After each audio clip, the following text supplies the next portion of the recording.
Strength के बारे में इंफॉर्मेशन दूंगा। एक कौन से फैक्टर्स है जो हमारे मसल स्ट्रेंथ को टैप करते हैं, मतलब जो हमारे मसल स्ट्रेंथ को अफेक्ट करते हैं, उन फैक्टर्स के बारे में थोड़ा सा मैं आपको इन्फॉर्मेशन दूंगा। और उसके साथ ही मैं आपको ये भी बताऊंगा कि हम कितने स्ट्रांग बन सकते हैं। मतलब क्या हम गॉड्स के जितना स्ट्रांग बन सकते हैं, या किसी एनिमे में सुपर हीरो जितना स्ट्रांग बन सकते हैं, या वर्ल्ड में स्ट्रांगेस्ट मैन जितना स्ट्रांग बन सकते हैं। उन्होंने कैसा ट्रेनिंग किया था, उनको उतना स्ट्रेंथ और पावर कैसा मिला है, उसके बारे में मैं आपको इन्फॉर्मेशन दूंगा। उन लोग उन गॉड के बारे में, और जो स्ट्रेंथ स्ट्रॉन्गेस्ट मैन के पास है, उन्होंने कितना अचीव किया उनके बारे में मैं आपको बताऊंगा। और जो एनिमे में सुपर हीरोज है वो कितना स्ट्रांग है उसके बारे में मैं आपको बताऊंगा। और साथ ही साथ मैं मेरे स्ट्रेंथ को over the time progressively overload करके कैसे डेवलप किया था उसके बारे में भी आपको बताऊंगा। को ऐसे डिफाइन किया जा सकता है कि हम फिज़िकली कितना स्ट्रांग है, और हम किसी चीज़ को, कितने हेवी चीज़ को उठा पा रहे हैं, या हम किसी चीज़ पे कितना फोर्स हम एग्जर्ट कर पा रहे हैं। हमारे स्ट्रेंथ को इंक्रीज़ करने के लिए स्पेसिफिकली स्ट्रेंथ ट्रेनिंग करके रहता है, उसके बारे में मैं आपको आगे बताऊंगा। और कोई कैपेसिटी हो सकता है किसी ऑब्जेक्ट को, या बहुत ज़्यादा प्रेशर को, जो वो ऑब्जेक्ट से आ रहा है या किसी सब्सटेंस से आ रहा है उसको विथस्टैंड करना, इसको हम स्ट्रेंथ कह सकते हैं। जो फोर्स हमारे मसल्स प्रोड्यूस कर पा रहे हैं, मैं अब उसको हम मसल स्ट्रेंथ कहते हैं। और बहुत ज़्यादा फैक्टर्स होते हैं जो हमारे मसल स्ट्रेंथ को अफेक्ट करते हैं। ये डिपेंड कर सकता है, ये हमारे हेल्थ और फिटनेस लेवल को डिटरमिन कर सकता है, और हमारे एंड्योरेंस लेवल को, हम ओवरऑल कितने अच्छे तरह से परफॉर्म कर रहे हैं, और हमारा लाइफस्टाइल कैसा है, ये भी हमारे स्ट्रेंथ को अफेक्ट करता है। और हम लीजर टाइम, या हमें जब टाइम मिलता है उसमें हम क्या एक्टिविटी कर रहे हैं हमारे स्ट्रेंथ को बिल्डअप करने के लिए, ये भी एक फैक्टर होता है हमारे मसल स्ट्रेंथ को डिटरमिन करने में। तो दोस्तों, अब हम बात कर रहे हैं जो फैक्टर्स हमारे मसल स्ट्रेंथ को डिटरमिन करते हैं। मसल स्ट्रेंथ मोस्टली दो चीज़ों पे डिपेंड करता है। दो मसल फाइबर्स है, फास्ट ट्विच मसल फाइबर्स है और स्लो ट्विच मसल फाइबर्स है, उस पर डिपेंड करता है। तो हमारा स्केलेटल मसल करके एक मसल रहता है जो कि बहुत सारे इंडिविजुअल मसल फाइबर्स से मेडअप होता है, और उसमें मियोसाइट रहता है।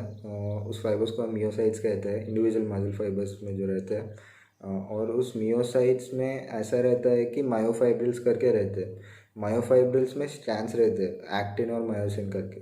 वो ऐसा एक दूसरे को ऐसा पुल करते हैं। ऐसा पुल करने की वजह से ऐसा होता है कि हमारे मसल कॉन्ट्रैक्शन क्रिएट होता है। जब हम मसल को ऊपर खींचते हैं कॉन्ट्रैक्शन होता है, जब हम चेस्ट मसल को बैक करते हैं कॉन्ट्रैक्शन होता है। तो ये एक्टिन और मायोसिन का काम है कि ऐसा ग्रैब करके ऐसा पुल करना, या ऐसा करता है कि मसल को शॉर्टन करके कॉन्ट्रैक्शन क्रिएट करता है। फर्दर जब हम मसल फाइबर्स को क्लासीफाई करते हैं तो slow Twitch type 1 muscle fibre करके रहता है, और fast Twitch type 2 muscle fibre करके रहता है। जो फास्ट ट्विच मसल फाइबर है उसमें और दो सब डिविजन्स होते हैं, जिसको हम कह सकते हैं फास्ट ट्विच टाइप 2A और 2B।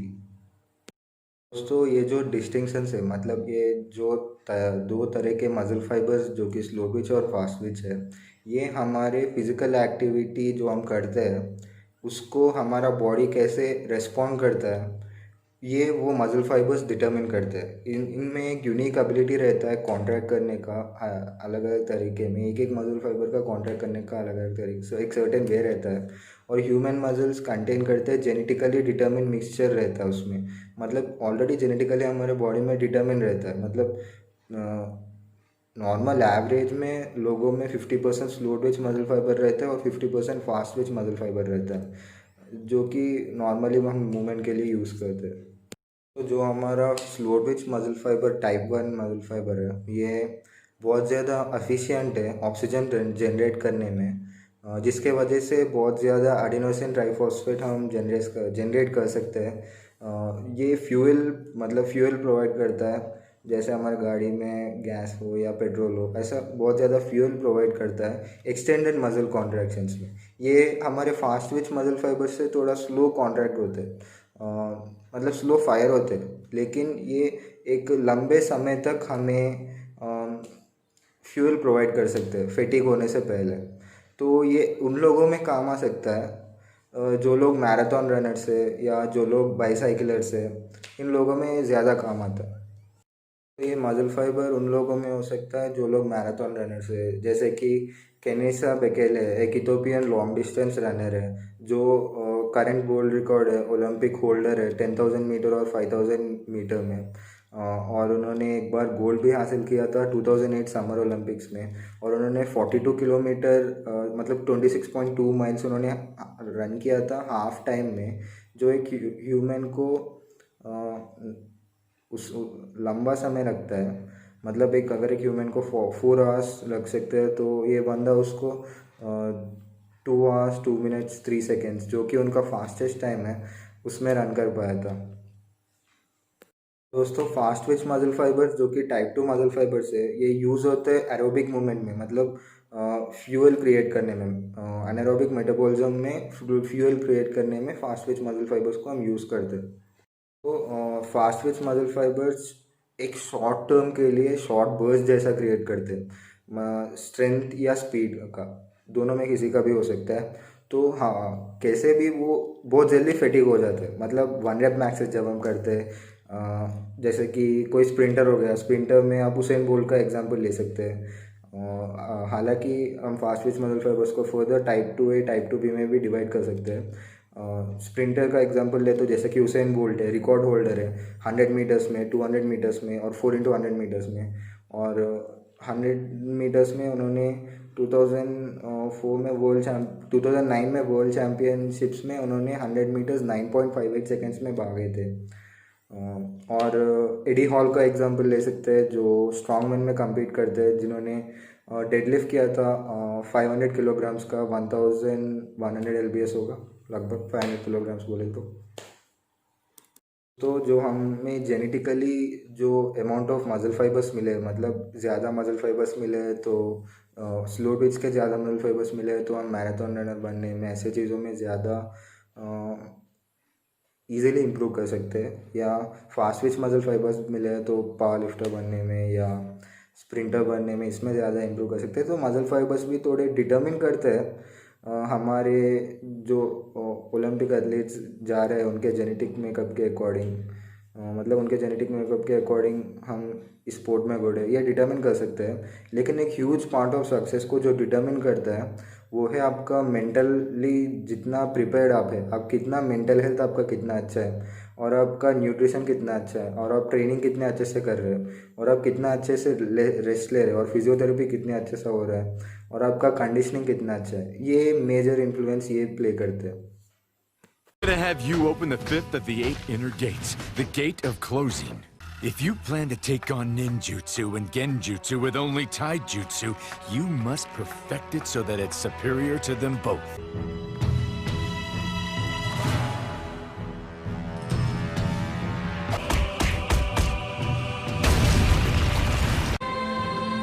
तो दोस्तों, अब हम बात करेंगे ट्रेनिंग के बारे में। ट्रेनिंग में वॉल्यूम हम कहते हैं, वॉल्यूम मतलब जितने सेट्स और रेप्स हम कर रहे हैं। जैसे कि अगर हम कैटेगरी में जाए तो स्ट्रेंथ ट्रेनिंग करते हैं, हाइपरट्रोफी ट्रेनिंग करते हैं और एंड्योरेंस ट्रेनिंग करते हैं। स्ट्रेंथ ट्रेनिंग के लिए मोस्टली 3 to 5 सेट्स रहता है और 3 to 6 रेप्स रहता है और 2 से 5 मिनट का रेस्ट रहता है। और मैंने स्ट्रेंथ ट्रेनिंग किया था जब मैं मसल साइज 5 to 5 फॉलो कर रहा था और मास एक्सेल फॉलो कर रहा था, बारबल 55 जब फॉलो कर रहा था तब मैंने स्ट्रेंथ ट्रेनिंग किया था। मसल साइज 5 to 5 में ऑलमोस्ट 5 सेट्स ऑफ 5 रेप्स थे और मास एक्सेल में थोड़ा सा थोड़े एक्सरसाइज में एंड्योरेंस का भी कॉम्बिनेशन था थोड़ा। और क्या बोलते हैं इसको, और मैंने 7 प्रोग्राम में मतलब 3 डेज स्ट्रेंथ ट्रेनिंग रहता था और 3 डेज एंड्योरेंस ट्रेनिंग रहता था बॉडी पार्ट्स का। पर वीक 2 टाइम्स मसल को हिट करता था। तो इन तीनों प्रोग्राम में मैंने मेरे स्ट्रेंथ को ट्रेन किया था। और उससे पहले भी मेरे मतलब मसल मानिया में compete करने से पहले मेरा ऐसा था कि मैंने 6 मंथ स्ट्रेंथ का फॉलो किया और 6 मंथ एंड्योरेंस का फॉलो किया। मैं ऐसा करता रहा हूँ। अब मोस्टली बॉडी वेट ही कर रहा हूँ तो उतना ज़्यादा वेट्स भी नहीं है घर पे, तो एंड्योरेंस ट्रेनिंग और हाइपरट्रोफी ट्रेनिंग वही करना पड़ता है मोस्टली, क्योंकि घर में उतना हेवी वेट नहीं है। और जब हम हाइपर स्ट्रेंथ की बात करें तो मोस्टली जो लोग पावर लिफ्टिंग कर रहे हैं या जो लोग स्ट्रेंथ बिल्डअप करना चाहते हैं वो लोग मोस्टली स्ट्रेंथ ट्रेनिंग करते हैं। और हाइपरट्रोफी में थोड़ा सा एंड्योरेंस भी आता है और थोड़ा सा स्ट्रेंथ भी आता है। मतलब हम 8 to 12 रेप्स करते हैं और 3 से 5 सेट करते हैं और 30 से 90 सेकंड तक रेस्ट लेते हैं। इसमें ऐसा होता है कि हम थोड़ा सा स्ट्रेंथ को हिट करेंगे और एंड्योरेंस को हिट करेंगे। और एंड्योरेंस में ऐसा होता है कि जो लोग बहुत एथलेटिक लोग हैं, मतलब जो लोगों को रनिंग में जैसा कि उसेन बोल्ट है और रोनाल्डो, क्रिस्टियानो रोनाल्डो, ऐसे लोग जो कि ये मोस्टली इस पे फोकस करते हैं। या 12 या उससे ज़्यादा अगर हम चला जाए तो उसको हम कह सकते हैं एंड्योरेंस ट्रेनिंग। 3 से 4 सेट और 30 से 45 सेकंड का रेस्ट। इसको मैं endurance training almost muscular rate में किया था, मसल मान में किया था, मसल मोड में भी किया था। और बहुत ज़्यादा फैट लॉस प्रोग्राम्स है जिसके बारे में मैंने मेरे ट्रांसफॉर्मेशन वीडियो में कवर किया था। उसमें से आप जाके देख सकते हैं मतलब मेरा ट्रेनिंग कैसा था, और उसको देख के आप गुरमान सर के प्रोग्राम को सर्च करो और उसके नीचे वर्कआउट का भी PDF होगा, उसमें जाके चेक करो, आपको और मालूम पड़ेगा मैंने कौन से एक्सरसाइज के कितने सेट्स और रेप्स लगाए थे। मसल मोड में मे बी 25, 15 और 10 ऐसा कुछ रेप रेंज था। और मसल मान में 4 सेट्स 40, 30, 20, 10 ऐसा रेप रेंज था। और मस्कुलर रेट में 15 या 15 to 20 रेप रेंज था। और लास्ट में हर एक बॉडी पार्ट का डेड सेट लगाने को बोला गया था, ऑलमोस्ट 50 रेप्स का। तो मैंने थोड़े दिन स्ट्रेंथ का एक्सपीरियंस किया और थोड़े दिन एंड्योरेंस का एक्सपीरियंस किया, 6 मंथ स्ट्रेंथ, 6 मंथ एंड्योरेंस। उसके बाद मेरा ट्रेनिंग में मेरे कंपटीशन के बाद जब मैं बल्क प्रोग्राम के बाद और ये प्रोग्राम फॉलो किया जिसका नाम था शार्प, उसको 1 से 2 मंथ, ऑलमोस्ट 2 मंथ होने वाले थे, 1.5 मंथ ऐसा कुछ हुआ था, लेकिन कोरोना आ गया, जिम नहीं जा रहा, बैड लग गया। तो उसको छोड़ो, जाएंगे फ्यूचर में जिम आएगा। तो ऐसा मेरा ट्रेनिंग था। और एक चीज़ जो हम करते हैं ट्रेनिंग में, हम सुपर सेट्स इंक्लूड करते हैं। सुपर सेट का मतलब ये होता है कि हम 2 से 3 एक्सरसाइजेस बैक टू बैक कर रहे हैं बिना रेस्ट के। जैसे कि हमने इंक्लाइन बेंच प्रेस किया और हमने पुशअप्स कर लिया। ये सेम मसल के हो सकते हैं या डिफरेंट मसल के भी हो सकते हैं। या मैं सोचो कि अभी घर में मैंने 15 to 20 पुशअप्स लगाया और उसके साथ ही मैंने स्कल प्रेशर लगाया, डंबल स्कल प्रेशर घर में बैक टू बैक बिना रेस्ट के किया। इसमें ऐसा होता है कि हमारे मसल में एक बर्न क्रिएट करता है, पेन क्रिएट करता है, जिसके वजह से ज़्यादा न्यूट्रिएंट्स उसमें फ़्लो होते हैं मसल में। और जितना न्यूट्रिएंट्स फ़्लो करेंगे और उतना ही हेल्प होगा हमारे मसल को बिल्ड होने के लिए। और एक ये हो सकता है कि जैन सेट हो सकता है। जैन सेट में ऐसा होता है कि 4 एक्सरसाइजेस कर रहे हैं बैक टू बैक, मतलब वो सेम मसल के हो सकते हैं या डिफरेंट मसल के भी हो सकते हैं। जैसा कि डंबल प्रेस हमने किया और उसके साथ फ्रंट राइज किया और उसके साथ ही हमने रियर डेल फ्लाइस लगाया और उसके बाद श्रग्स लगाया बिना रेस्ट के। इसको हम शोल्डर के जैन सेट बोल सकते हैं। तो और एक जैन सेट का एग्जांपल एब्स का भी, मसल मान में एब्स का लगाया था, वुड चॉपर लगाता था और लेग रेजेस लगाता था, सीटेड लेग रेजेस था और उसके साथ ही क्रंचेस लगाता था। इसको 3 या उससे ज़्यादा एक्सरसाइज को अगर हम कंबाइन करें back to back without rest, इसको हम जैन सेट बोलते हैं। और ड्रॉप सेट ऐसा होता है कि हम सुपर सेट और जैन सेट में हमने ऐसा किया था कि किसी भी डिफरेंट एंगल से भी हम हमारे मसल को हिट कर सकते हैं। लेकिन ड्रॉप सेट में हम एक ही मसल को सेम एंगल से हिट करते हैं। लेकिन लाइक अब जैसा कि हमने सोचो कि स्कल प्रेशर लगा रहे हैं, स्कल प्रेशर लगाने के बाद उसको हमने 15 केजेस से लगाया, 15 केजेस से 10 रेप्स हुए। उसके बाद हमने वेट को थोड़ा सा ड्रॉप किया, 12 केजेस लगाया और उसके साथ हमने 12 रेप्स लगाया। और थर्ड सेट में 10 केजेस से हमने 8 रेप्स लगाया स्कल प्रेशर के। ऐसे हमारे स्ट्रेंथ के अकॉर्डिंग वेट को ड्रॉप करते करते हम कितने रेप्स लगा के एक मसल को एक एंगल से हिट कर रहे हैं, उसको हम ड्रॉप सेट कहते हैं। मतलब वेट को ड्रॉप करते करते कर रहे हैं। नॉर्मली हम ड्रॉप सेट हर एक रेगुलर एक्सरसाइज के रेगुलर सेट्स 3 लगाने के बाद 14 सेट हम ड्रॉप सेट लगा सकते हैं।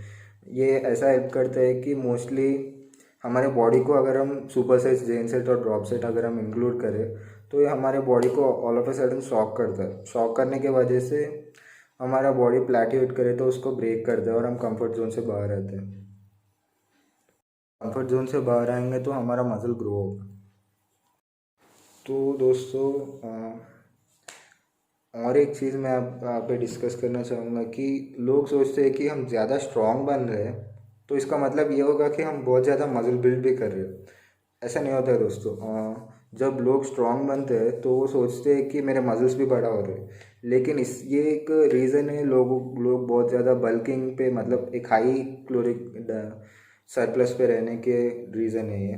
तो जब हम बल्क करते हैं हम बहुत ज़्यादा बॉडी फैट गेन करते हैं और हम बहुत ज़्यादा स्ट्रांग भी बनते हैं। इससे मैं भी एग्री करता हूँ, क्योंकि जब हम बड़े बनते हैं मतलब हमारे फैट भी और हमारा मसल भी ग्रो होता है तो हमारे चांसेस बढ़ जाते हैं हैवी वेट को लिफ्ट करने का।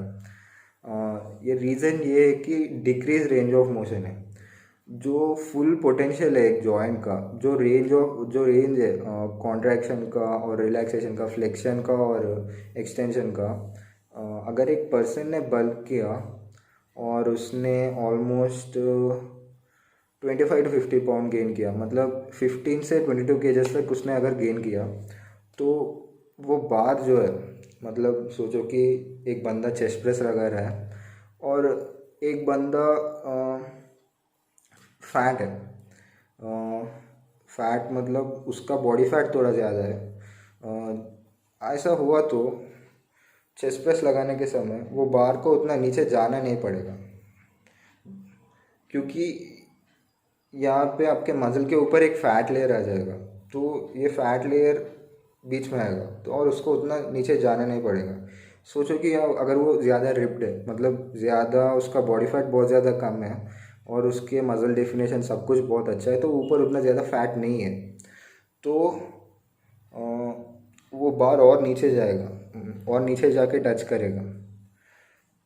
तो जैसा कि मैं आपको एक एग्जांपल दूंगा, जैसा कि एडी हॉल है। एडी हॉल 6 फुट है और उनका 6 फुट 3 इंच है और उनका वेट 140 केजेस से ज़्यादा है। एक प्रोफेशनल स्ट्रॉन्गमैन है वो, और वो 300 केजी मतलब 660 पाउंड्स के बेंच प्रेस लगा सकते हैं।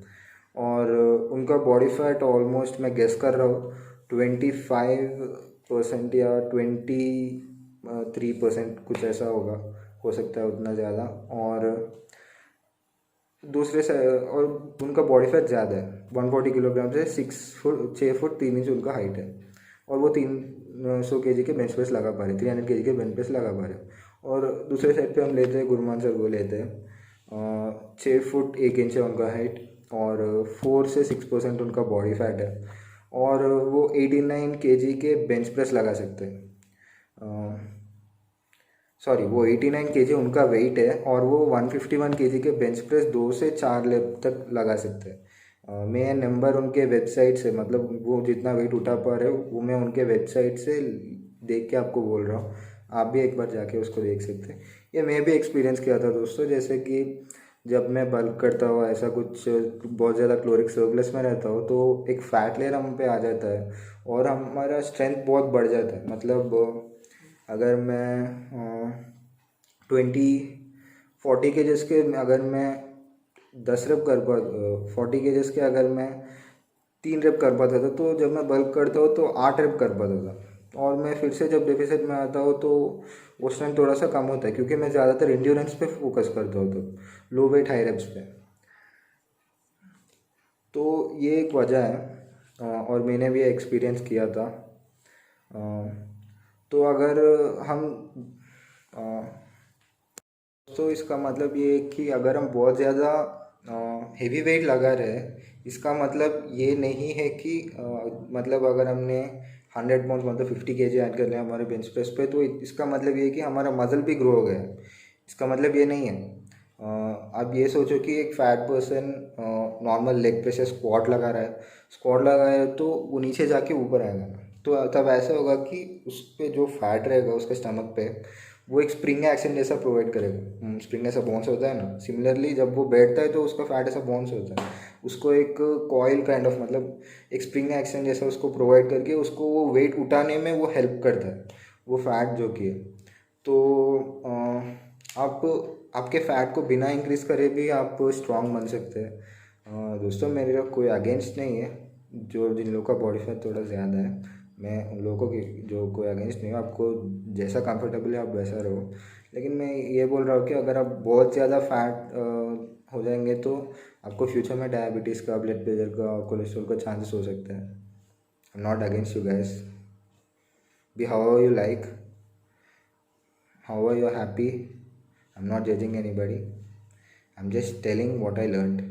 ओके, सो जब हम पहले बार जिम ज्वाइन करते हैं तब ऐसा होता है कि सोचो कि आप कुछ पुशअप कर रहे हो या कुछ कर रहे हो या आप बेंच प्रेस कर रहे हो, जो भी कर रहे हो आप, हम उतने अच्छे से नहीं कर पाते। जब हम वेट उठा रहे हैं या पुशअप करने का ट्राई कर रहे हैं उतने अच्छे से नहीं कर पाते, या इतने ज़्यादा रेप्स भी हम नहीं कर पाते, क्योंकि हमने जो भी मसल फाइबर्स हमारे चेस्ट और ट्राइसेप में हैं उन सबको हम रिक्रूट नहीं कर रहे। क्यों, वो सारे एक ही बार में ट्रिगर नहीं हो रहे। लेकिन अगर आप सोचो आपने 3 मंथ ट्रेनिंग किया, तब आपने फिर से वो चेस्ट प्रेस मतलब बेंच प्रेस और पुशअप लगाने का ट्राई किया, तो आप बहुत ज़्यादा रेप्स कर पाएंगे, थोड़ा और वेट ऐड भी कर पाएंगे, क्योंकि आपका साइज़ ना बड़ा हुआ हो, मे बी आपका साइज़ ना बड़ा हुआ हो, फिर भी आप बहुत ज़्यादा वेट या बहुत ज़्यादा रेप्स कर पाएंगे, क्योंकि आपके चेस्ट में और ट्राइसेप में बहुत ज़्यादा मसल फाइबर्स आप रिक्रूट कर चुके होंगे तब तक। और अगर आप बहुत सारे महीने से, साल से कर रहे हो तो ये आपके लिए और भी आसान होगा, क्योंकि जब आप पहले बार कर रहे थे सोचो कि बहुत ज़्यादा मसल फाइबर्स है आपके चेस्ट और ट्राइसेप में। जब आप पहला बार कर रहे थे सोचो कि 1 बिलियन है, एक नंबर लेते हैं सिंपली, उसमें से आप हाफ ही यूज़ कर पा रहे थे। लेकिन 3 से 4 मंथ के बाद आप ऑलमोस्ट उससे 3/4 तक यूज़ कर रहे हो, क्योंकि आपने ट्रेनिंग किया, वो और ज़्यादा मसल फाइबर्स रिक्रूट हुए। समझ में आया? तो ऐसे होता है पावर लिफ्टिंग में और स्ट्रॉन्गमैन में। हम लोग सोचते हैं कि ये बंदा इतना कम वेट है फिर भी ये इतना ज़्यादा वेट कैसे उठा पा रहा है। ये इस वजह से होता है दोस्तों, क्योंकि वो लोगों में उनको बहुत अच्छे तरह से मालूम है कि वो मसल फाइबर्स को परफेक्टली रिक्रूट कैसे किया जाए। मतलब जो लोग वो, हालांकि वो कम वेट हो, वो आप उनके मैक्सिमम पोटेंशियल जितना उनका वेट है जिसको वो उठा सकते हैं, उस एक्सरसाइज के लिए जितने मसल फाइबर्स को रिक्रूट करने हैं उतने मसल फाइबर्स को वो रिक्रूट करके वो उतना वेट उठाते हैं। लेकिन और एक और चीज़ भी होता है कि उन लोगों में ज़्यादा फास्ट ट्विच मसल फाइबर्स रहते हैं, बिना ना और कम स्लो ट्विच रहते हैं उनके अकॉर्डिंग, और बहुत ज़्यादा उनका training 1 rape max 2 rape max उसके अकॉर्डिंग रहता है पावर लिफ्टर्स का। लिफ्टिंग हैवी का मतलब ये कि ये नहीं है कि आप बहुत ज़्यादा मसल डैमेज कर रहे हैं, ये डिपेंड करता है आप कितना मसल डैमेज कर रहे हैं, आपके प्रॉपर माइंड मसल कनेक्शन कैसा बन रहा है। मतलब दोस्तों मैं पहले ऐसा करता था कि जो पहले 1 से 3 मंथ थे मेरे जिम में, मैं सिर्फ वेट को उठाता था, नीचे रखता था, तब मसल ग्रोथ नहीं होगा। मसल ग्रोथ तब होगा जब हम प्रॉपर न्यूट्रिशन दे रहे हैं, प्रॉपर रेस्ट ले रहे हैं, और ट्रेनिंग में जब हम वेट को बैसअप कर लगा रहे हैं और उसको फील करना चाहिए, प्रॉपर माइंड मसल कनेक्शन होना चाहिए, प्रॉपर कॉन्ट्रैक्शन और एक्सटेंशन अच्छा हो रहा है कि नहीं, हमें ये सब देखना चाहिए। जब ये सारी चीज़ें अच्छे तरह से होंगे तो हमारा मसल कैसे ग्रो होगा, वो भी मैंने एक वीडियो में आपको एक्सप्लेन किया था, वो आप जाके देख सकते हो, उसका लिंक भी मैं आपको डिस्क्रिप्शन में दे दूँगा। तो मसल का ग्रो होना डिपेंड करता है proper mind muscle coordination, proper training, proper rest और प्रॉपर डाइट पे।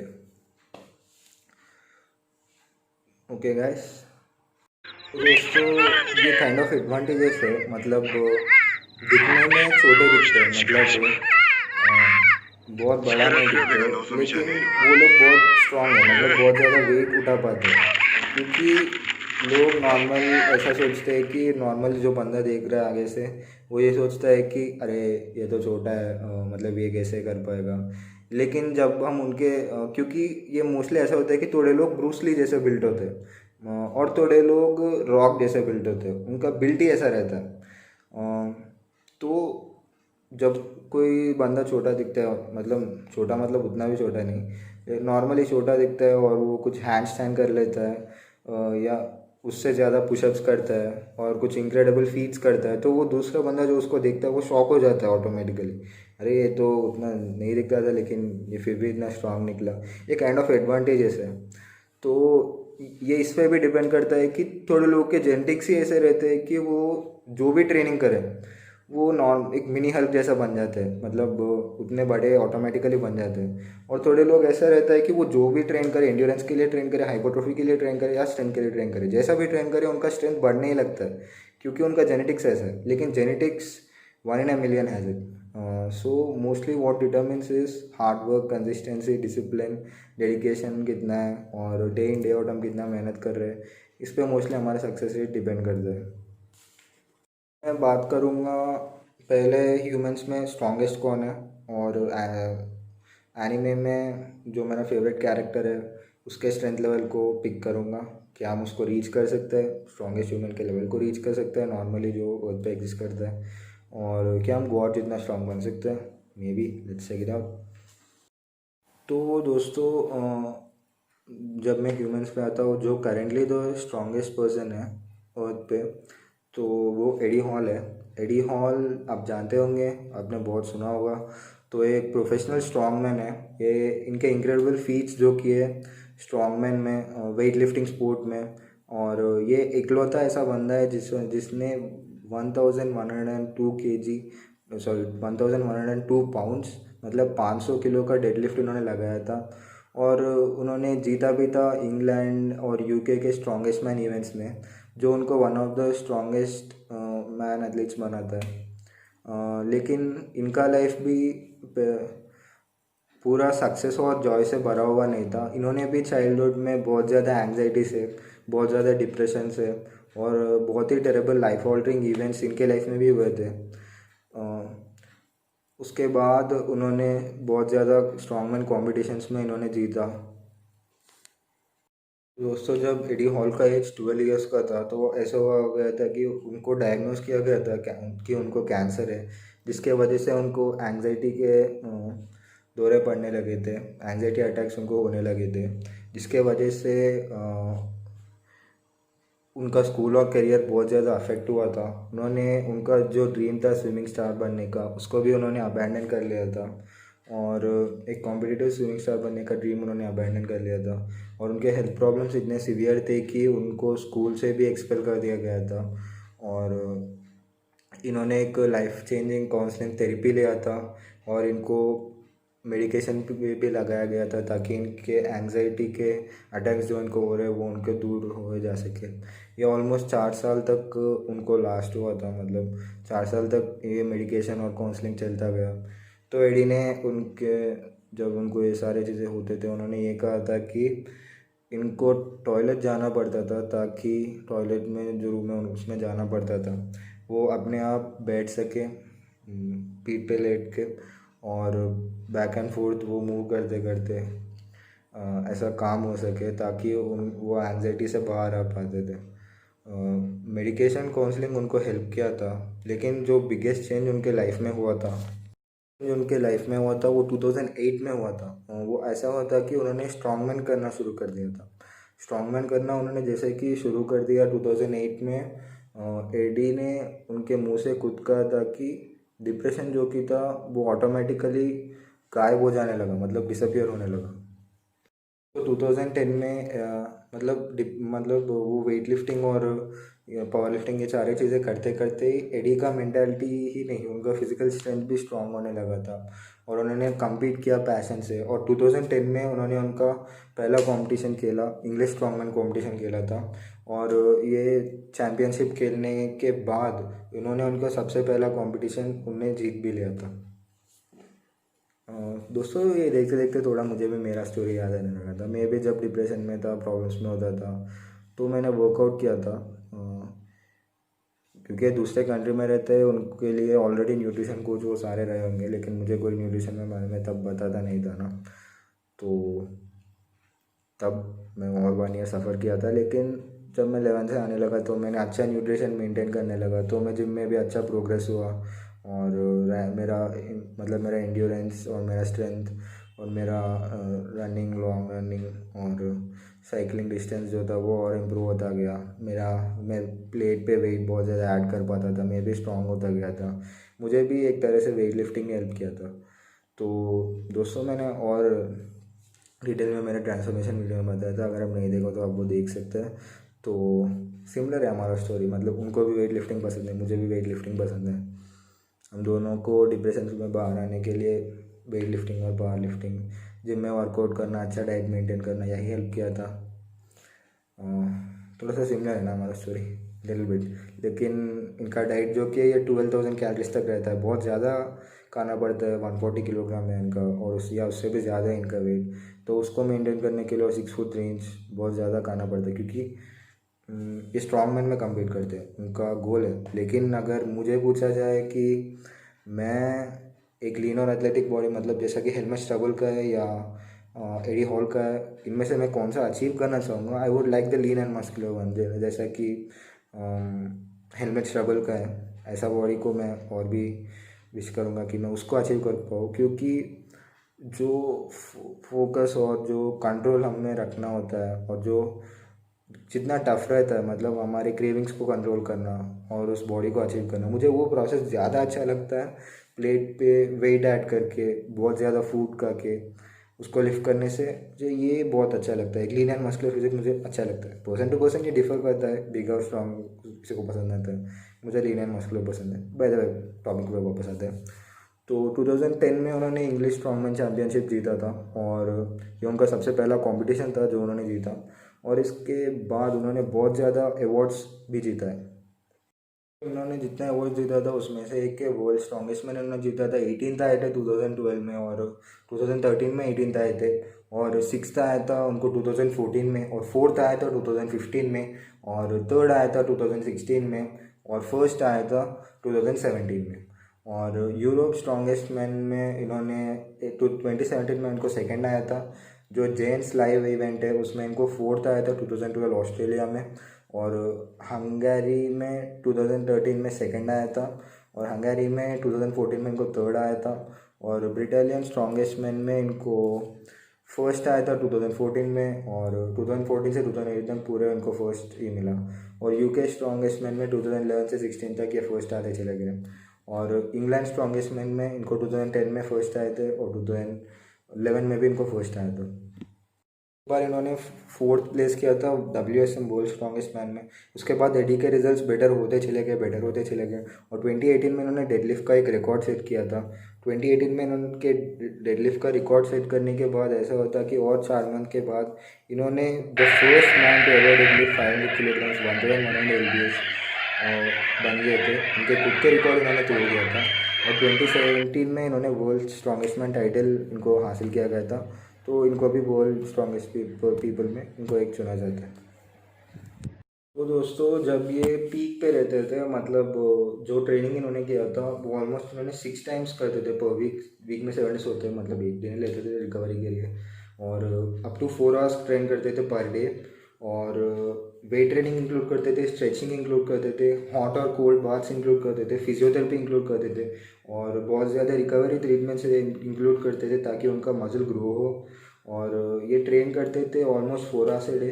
फिजियो 2 घंटे करते थे, और स्ट्रेचिंग 1 घंटा करते थे, और hot water cold water treatments ये करते थे 1 घंटे के लिए, और हाइपर बैरिक के रहते थे 1 घंटे के लिए, और मेडिटेशन ये करते थे, और दिन में 13 आवर्स सोते थे, sleeping 13 hours a day, that's almost like Zoro. और फूड प्रेप करते थे, और बहुत ज़्यादा फूड भी खाते थे। ये कहते थे कि ऑनेस्टली, ये no joke, I would see my wife and kids for an hour, मतलब वो उनके वाइफ और किड्स को सिर्फ 1 घंटे के लिए देखते थे, और 2 a week most at the time, and that puts in so much strain on my mentally, because if I failed that, all that if bad word sacrifice would have been for nothing. ये कहते हैं कि ये बहुत ज़्यादा hard work करते थे, इतना हार्ड वर्क करते थे कि ये इनके वाइफ को भी वीक में 1 या 2 बार मीट करते थे, क्योंकि अगर ये इसको मिस कर ले, मतलब उनके गोल को अगर वो अचीव नहीं कर पाए, इतना स्ट्रगल वो जो कर रहे हैं वो सैक्रिफाइस का वर्थ नहीं होगा। ट्रेनिंग स्पेसिफिक एडी ऑलमोस्ट एक्सप्लोसिव रहने का ट्राई करते हैं उनके एक्सरसाइजेस में, और उनको ज़्यादा फास्ट पिच मसल फाइबर्स का ज़रूरत पड़ेगा ना, ताकि वो हेवी वेट्स लिफ्ट कर सके। शॉर्ट आउटबर्स्ट चाहिए उनको ये 1 या 2 रेप मैक्स के लिए, जो उनको ओवरऑल स्ट्रेंथ को बिल्डअप करने में उनको हेल्प करे। और इनका ट्रेनिंग स्प्लिट जो कि है, और इनका ट्रेनिंग और इनके बारे में आप और जानना चाहते हैं तो नीचे इनका आर्टिकल का लिंक दे दूँगा, आप आपसे जाके इनके बारे में पढ़ सकते हैं। तो इनका न्यूट्रिशन ऐसा रहता था कि ये 12,000 डे कैलोरीज पर डे खाते थे। 12,000। मैं डेफिसिट में हूँ, फैट लॉस करने का ट्राई कर रहा हूँ। I eat almost 1700 calories, that's like almost 6 times more than me. That's like help, that's too much. Bulk करने के लिए ऑलमोस्ट 12,000 कैलोरीज पर डे खाते थे। ये नंबर उतना इजी नहीं है अचीव करने के लिए, लेकिन एडी को उनके बड़े मसल्स और उनके बड़े बॉडी को फ्यूल करने के लिए ये इतना खाने का ज़रूरत पड़ता है। ये एक प्रोफेशनल स्ट्रॉन्ग मैन है, आप अकेले इसको ट्राई ना करें। बहुत डेंजरस है 12,000 कैलोरीज पर डे।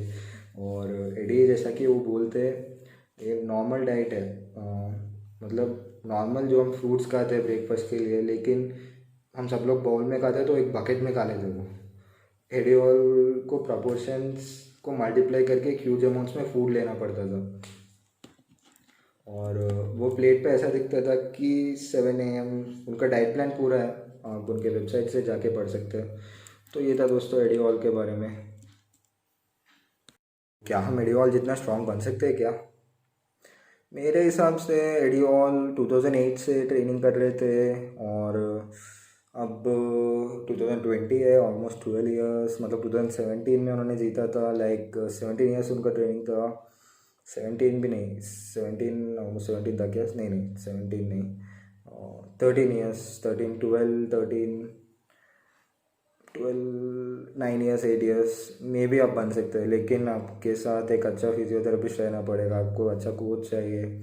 अगर आपको उतना अच्छा नॉलेज नहीं है तो आपको अच्छा शेफ चाहिए। सारी चीज़ें अगर आपके पास है, या अगर आपका सिर्फ गोल है, आप जो भी करके अचीव करना चाहते हैं, स्ट्रॉन्ग बनना है, मतलब इतना स्ट्रॉन्ग बनना है तो आप बन सकते हैं। लेकिन मेरे हिसाब से नॉर्मली मे बी, क्योंकि इस फीट को most of the people achieve कर चुके हैं, तो बन सकते हैं अगर हम उतना डेडिकेशन के साथ, उतना सैक्रिफाइस करके, जैसा एडी हॉल ट्रेन कर रहे थे ऐसा करें तो मे भी बन सकते हैं। एडी हॉल 500 kg, मेरा डेडलिफ्ट ऐसा था कि मैक्स मेरा अभी 145-150 kg है। पहले मैं जब पावर लिफ्टिंग का कंपटीशन फर्स्ट ईयर में जीता था, तब मेरा डेडलिफ्ट 110 किलोग्राम्स था। एकदम रैंडम चला गया था, उसके बारे में मैंने ट्रांसफॉर्मेशन वीडियो में बताया था। उसके बाद जब मेरा मसल मानिया कंपटीशन के बाद, तब भी मैं जिम जाता था। उस 4 महीने में मेरा डेडलिफ्ट थोड़ा बढ़ा था, तो 130 145 150 kg तक, 150 kg तक मैं कर सकता हूँ। मैंने 145 से ही 3 रेप मैक्स किया था, उससे ज़्यादा मैं कभी गया नहीं डेडलिफ्ट में। तो मुझे over the time progressive overload करते करते, मतलब मैं डेडलिफ्ट के लिए ऐसा ट्रेन करता था कि फर्स्ट सेट 2 प्लेट लगाता था, और ऑलमोस्ट 15 रेप से कितना वेट हो सके, मतलब 100 kg उतना लगाता था, और उसके बाद मैं और वेट ऐड करता था। सेकेंड सेट में ऑलमोस्ट 12 रेप्स हिट करता था, और थर्ड सेट में मैक्सिमम वेट डाल देता था। मैक्सिमम वेट डाल के 2 to 3 रेप्स लगाता था। पहले 1 रेप लगता था, उसके बाद 2 रेप्स लगने लगा, और उस 2 से 3 से 4 रेप के बाद वो वेट ड्रॉप करता था, ड्रॉप सेट लगाता था। थर्ड सेट ड्रॉप सेट लगा लेता था, 3 सेट्स लगाता था डेडलिफ्ट के, क्योंकि और भी बहुत ज़्यादा वेरिएशंस थे। मैं deadlift every time 1 rape max नहीं जाता था। 2 से 4 रेप जितने होते थे उसको मैं लास्ट सेट में इंक्लूड करके उसको ड्रॉप करते करते आता था। ऐसा मैं डेडलिफ्ट के लिए ट्रेन करता था। अगर जिम रहता था तो मेरा डेडलिफ्ट ऑलमोस्ट एटलीस्ट 160 तक चला गया होता था, लेकिन जिम तो है ही नहीं, बैड लक। डेडलिफ्ट को बहुत ज़्यादा मिस कर रहा हूँ। वो बार जब नीचे गिरता है, वो साउंड और वो जो पेन आता है बैक में, हैमस्ट्रिंग में, वो मज़ा जितना आता था, अरे यार उसको तो बहुत मिस कर रहा हूँ। डेडलिफ्ट करने का थ्रिल बहुत अच्छा लगता था। हम बात करेंगे जोरोनोवा ज़ोरो के बारे में। ज़ोरो मैंने आपको बोल दिया ह्यूमन लेवल। अब हम जाते हैं क्या हम एनिमे में जितने सुपर हीरोज हैं उनके जितने स्ट्रॉन्ग बन सकते हैं। मेरा फेवरेट है ज़ोरो है। मुझे पूरे वन पीस और सारे एनिमे में मुझे ज़ोरो बहुत पसंद है, क्योंकि ज़ोरो स्ट्रॉ आर्ट्स में से वन पीस में स्ट्रॉ आर्ट पायरेट्स में से एक है। लूफी का ऑलमोस्ट फर्स्ट पर्सन था जिन्होंने उसके साथ वन पीस ढूंढने के लिए ग्रैंड लाइन से निकलने में जो फर्स्ट पर्सन था जिसने ज्वाइन किया। और ज़ोरो मॉन्स्टर ट्रियो में से भी एक है। और ज़ोरो के पास मुझे ये चीज़ अच्छा लगता है कि उसके पास कोई भी डेवल फ्रूट एबिलिटी नहीं है। और डेवल फ्रूट एबिलिटी का मतलब ये है कि एक फ्रूट रहता है वो खाते हैं में बहुत ज़्यादा पास आ जाते हैं। जैसे कि एस का एबिलिटी होता है वो लोगिया टाइप डेवल फ्रूट है उसका।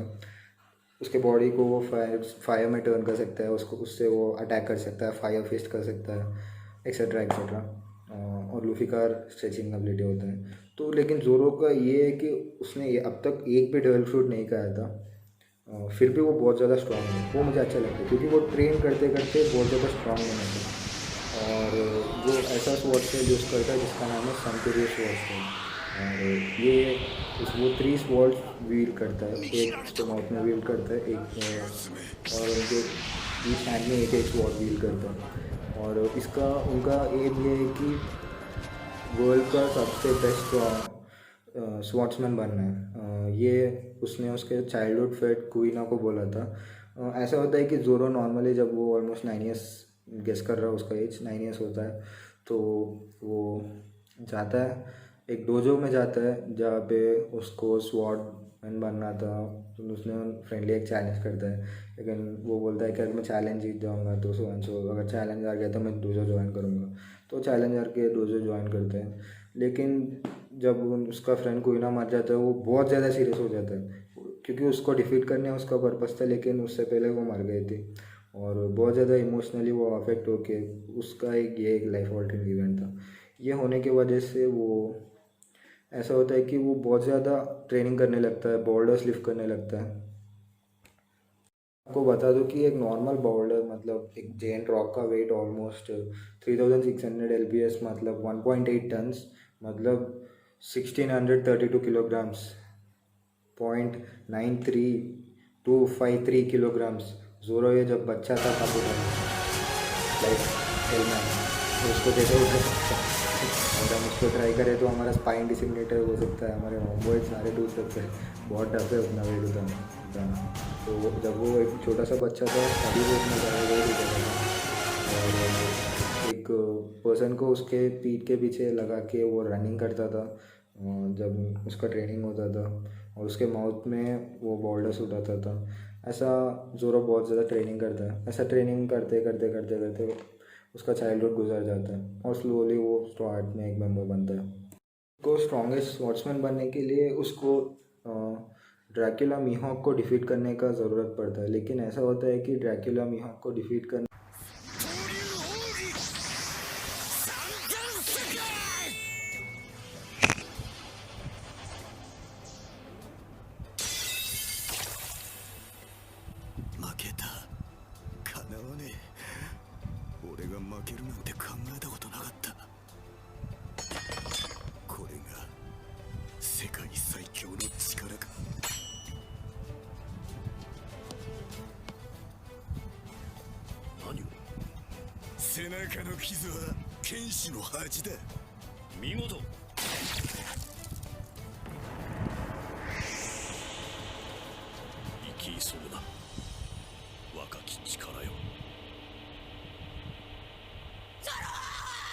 करने के लिए बहुत अर्ली वो उसको मिलता है। मिलने के बाद बहुत ही एफर्टलेसली ड्रैकुला मीहॉक उसको डिफीट भी कर लेता है।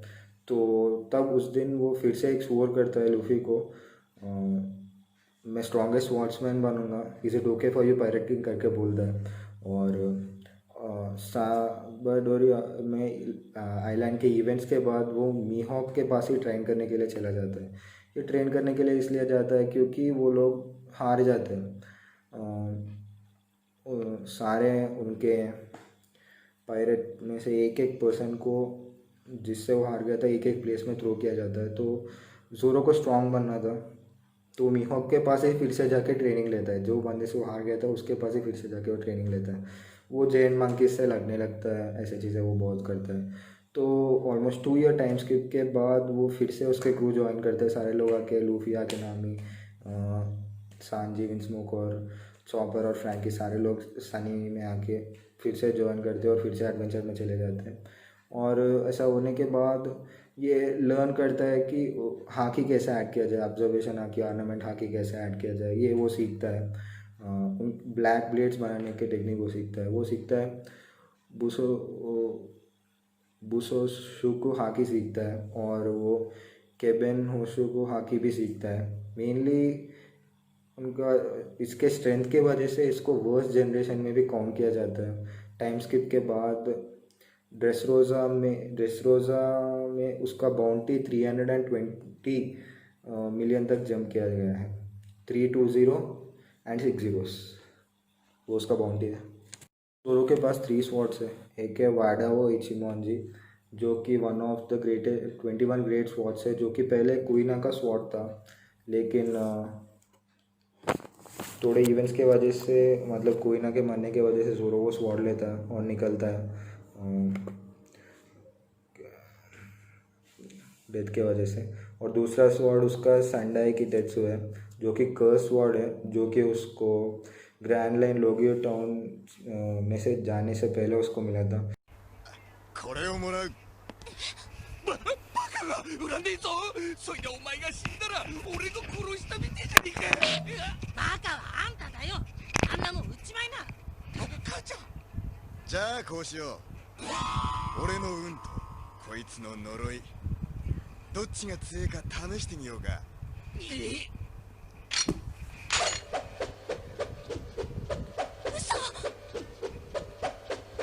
やめろ。君はじゃ本物だ。腕が飛ばさ。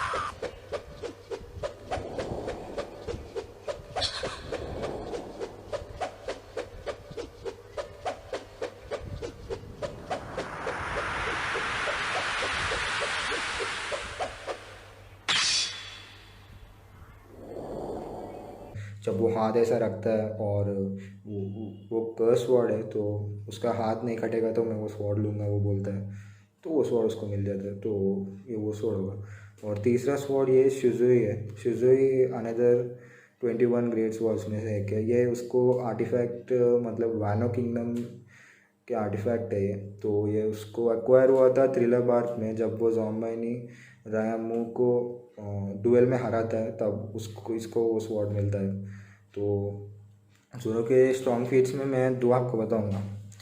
एक है कि वो एक थ्रिलर बार्क सागा में प्री टाइम स्किप से पहले वो एक टावर को कट कर लेता है। अगर हम एक टावर ले तो गेस करो, तो उसका हाइट ऑलमोस्ट 55.86 मीटर होगा, मतलब 183 फीट टू 183.27 फीट होगा। और उसका विड्थ 2.44 मीटर हो सकता है, और इसका वेट ऑलमोस्ट 1600 टन हो सकता है। तो जोरो ने उसको कट कर लिया था।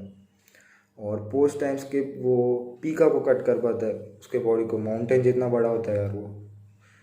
तो क्या हम जोरो के, मतलब इतना सुपर हीरो जितना स्ट्रेंथ, जोरो जितना स्ट्रेंथ क्या हम अचीव कर सकते हैं? If you are born with alien DNA, अगर तुम उतना ज़्यादा ट्रेन करो, 21 ईयर्स, मतलब 9 से 21 मतलब कितने साल हुए? ऑलमोस्ट 11 ईयर्स में। इट्स वेरी हार्ड यार। May be hard, may be, I don't know One Piece dynamics if they work in the real world or not. Maybe you can achieve it, maybe.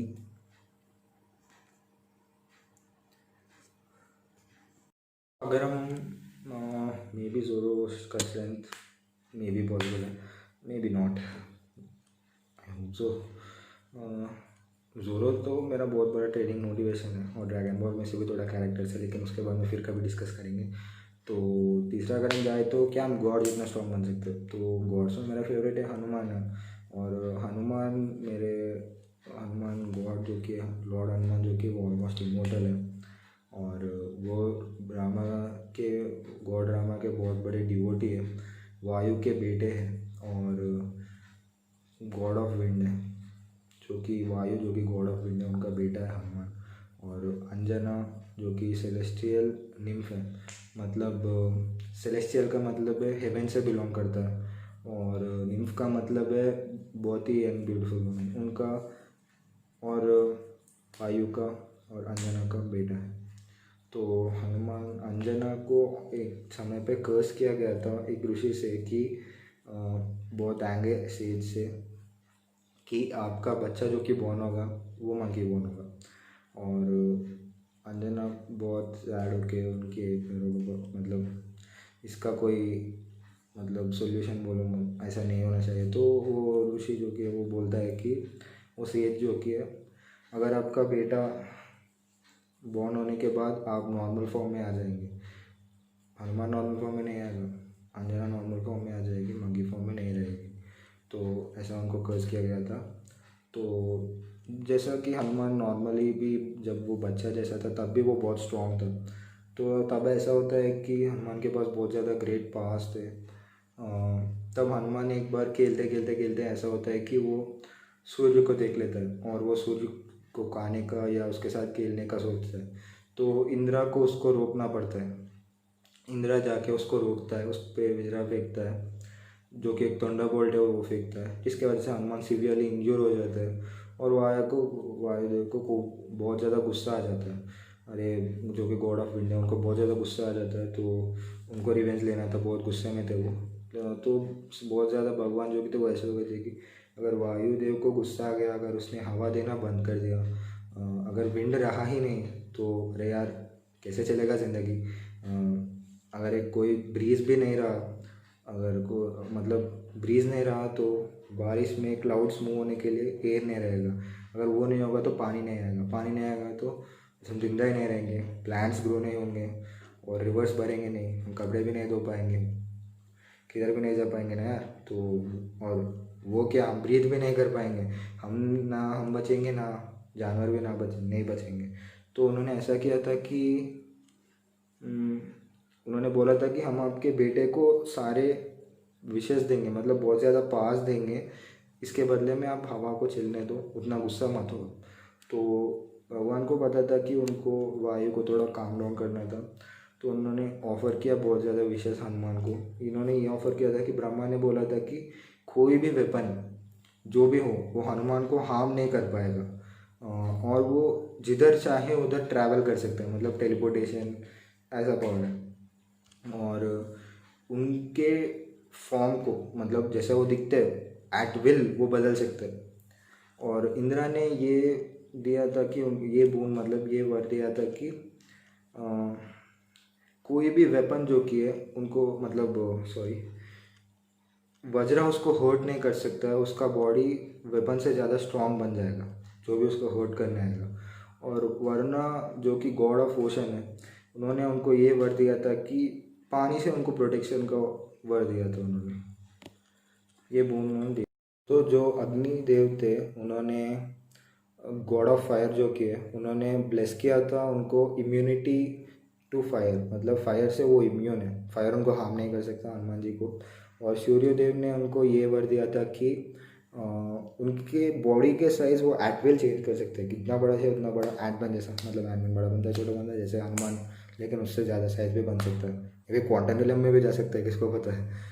तो और यमा ने उनको bless किया था अच्छा इमोर्टैलिटी, मतलब अच्छा हेल्थ और इमोर्टैलिटी मतलब मरेंगे नहीं, अरे यार उनको तो अमृत लेने का ज़रूरत ही नहीं पड़ा। तो विश्वकर्मा ने डिवाइन आर्किटेक्ट जो किया उन्होंने उनको एक ऑफ़र ने उनको दिया था एक अच्छा उनको मतलब एबिलिटी उनको दिया था कि हनुमान जी सारे जो भी वस्त्र या शास्त्र जो भी वेपन्स या थिंग्स वो बनाएंगे जो भी बनते हैं उससे वो हमेशा सेफ रहेंगे। ये सारे पावर से हनुमान एक ग्रेट वॉरियर बना है जो कि क्रूशियल रोल प्ले करता है रामायण में, उसके बारे में हम फिर कभी बात करेंगे। लेकिन जो एक मेजर फीट हनुमान जी ने अचीव किया था कि वो ये है कि वो एक बहुत बड़ा मतलब संजीवनी गुड जो कि है वो उठा के लाते हैं, क्योंकि जब उनको जो मेडिसिन जो उनको लाने के लिए बोला गया था लक्ष्मण को क्योर करने के लिए वो कौन सा है वो समझ में नहीं आता, तो पूरा संजीवनी बूटी उठे ले आते हैं। तो वेट ऑलमोस्ट 2.6 × 10⁻11 टन्स, वो कितना हुआ यार, वो ऑलमोस्ट 2.35868032 इंटू 10⁻14 kg हो सकता है, उतना हेवी चीज़ वो उठा पाते हैं। अरे यार, इतना स्ट्रॉन्ग होता कौन है? That's basically immortal who says that strong bro. तो क्या हम गॉड जितना स्ट्रॉन्ग बन सकते हैं? I don't know I never did all this things. May be if any miracle happens maybe you can rock over the moon, who knows guys। तो इन सारे heroes में मतलब मुझे एक चीज़ जो लगता है जो एक्चुअली हमें स्ट्रॉन्ग बनाता है, जब हमें हमारे लाइफ में कोई पर्पस मिले, मतलब हमें ये करना है, हम इस पर फिक्सेटेड रहे। और मुझे जो लगता है जो चीज़ एक्चुअली हमें स्ट्रॉन्ग बनाता है वो ये है कि जब हम किसी गोल रखते हैं और हम जो काम दूसरे के लिए करते हैं, मतलब दूसरे के लिए, मतलब ऐसा नहीं बोल रहा हूँ कि दूसरे के लिए वर्कआउट करो, दूसरे लोगों के लिए आप ये करो, do it because you need to take care of your self, ये सही बात है। लेकिन जब हम दूसरों बंदे को प्रोटेक्ट करने के लिए हमारा स्ट्रेंथ यूज़ करते हैं तो हमारा स्ट्रेंथ बढ़ता है, मुझे बेसिकली ये लगता है। जैसा कि जोरो का स्ट्रेंथ मैंने उस टाइम पे देखा था जब लूफ़ी मरने वाला था और जोरो ने लूफ़ी का पेन पूरा जो कि था वो ले लिया था, तब मैंने जोरो जितना स्ट्रांग है वो देखा था। और सिमिलरली हनुमान ऑलमोस्ट रामायण के एंडिंग में आपको अगर याद होगा तो उसका हार्ट खोल के राम को अब मेरे दिल में ऐसा दिखाते हैं और इतना परम भक्ति से वो रहते हैं। तो जब हम किसी को बचाने के लिए हम कोई काम करते हैं और सारे लोगों के बल के लिए, मतलब सारे लोग अच्छा रहना चाहिए, इस चीज़ के लिए जब हम कोई काम करते हैं और उसमें हम एक्चुअली स्ट्रॉन्ग बनते हैं, मुझे ऐसा लगता है वो व्यक्ति ज़्यादा स्ट्रॉन्ग है। और लूफी भी कहता है ना, power is in determine by your size और it is determine by your size of your heart and dreams, ऐसा भी मुझे लगता है। तो दोस्तों मेरा भी ऐसा ही है, मिस्टर इंडिया फिट जो कि था, मैं खुद के लिए नहीं कर रहा हूँ, मैं लोगों के लिए कर रहा हूँ, क्योंकि मतलब मुझे ये करते हुए अच्छा लगता है, इस वजह से ही करता हूँ, ये मैं एक्सेप्ट करता हूँ। जो काम मैं करता हूँ उसमें मुझे कुछ मिलता है, ये कर्मयोग है, मतलब मैं जो काम करता हूँ उसमें मैं भगवान को ढूंढता हूँ, ये कर्मयोग है, मैं एक्सेप्ट करता हूँ उसको। लेकिन मेरा मेन ये है कि पीपल इंडिया 2030 तक सिकेस्ट कंट्री नहीं बने, जो जैसा कि वर्ल्ड हेल्थ ऑर्गेनाइजेशन ने बोला था। और अगर आपको ये सारी चीज़ें जो मैं बोल रहा हूँ या अब तक आप मेरे पुराने से पुराने फॉलो नहीं है तो आप फिर से जाके मेरा आर्टिकल जो कि था और मेरा पॉपन जो कि था वो फिर से पढ़िए और मेरा वीडियोस सारे आप रिवॉच करिए, चलो रिवॉच नहीं वॉच करिए अगर आपने नहीं देखा तो, आपको मेरे बारे में ज़्यादा पता चलेगा। तो that's it for this video guys, I hope you enjoy this video. Subscribe my channel and share like support the channel guys. And आपको और कोई क्वेश्चन है, किसी चीज़ से डाउट है तो नीचे कमेंट सेक्शन में कमेंट करो। That's it guys, thanks for watching. Sorry guys, एक चीज़ बोलना भूल गया, थोड़ा सा इन्फॉर्मेशन मुझे आर्टिकल्स पढ़ने से मिला और थोड़ा सा इन्फॉर्मेशन मुझे गुरमान सर के वीडियो से और थोड़ा सा कोच डेक से वीडियो जो मैंने बोला था, why when we build strength it doesn't mean that we are getting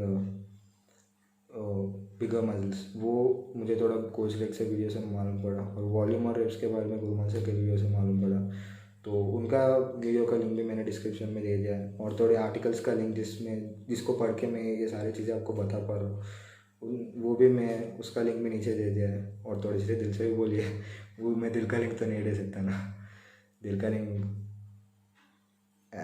leave it. तो my people are in my heart. That's it guys, thanks for watching, hope I see you next time. Thanks for watching guys, let's meet in the next video. Goodbye, take care.